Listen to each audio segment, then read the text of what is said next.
de milho.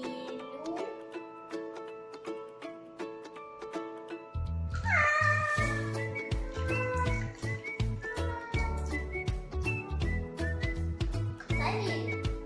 Pronto, só isso. Uma lata de açúcar.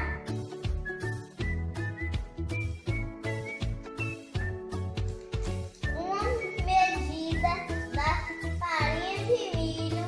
Pode ser qualquer farinha.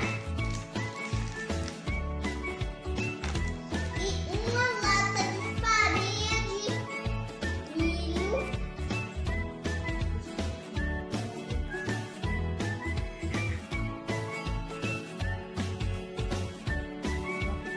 Uma pitada de sal. Ah, eu esqueci, galerinha. Botar uma colher de sopa de queijo ralado.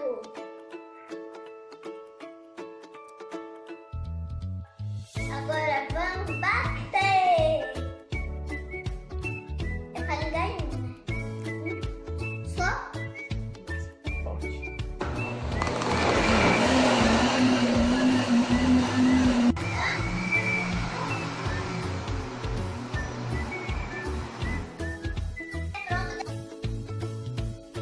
Pronto, galerinha. Agora vamos botar o fermento. Vamos colocar um fermento e vamos dar uma leve batida. De novo.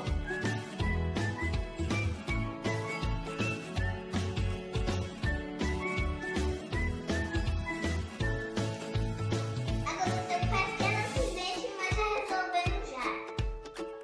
1, 2, 3, 4, 5, 6, 7, 8, 9, 10. Botar na forma e assar no forno.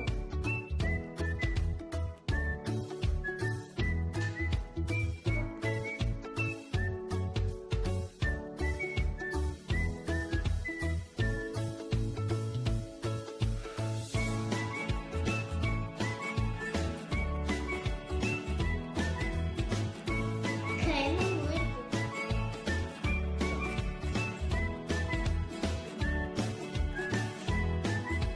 Tá pingando aí. Coloquei. Galerinha, antes de colocar o bolo na forma, passa manteiga e farinha de trigo. Já. Esquece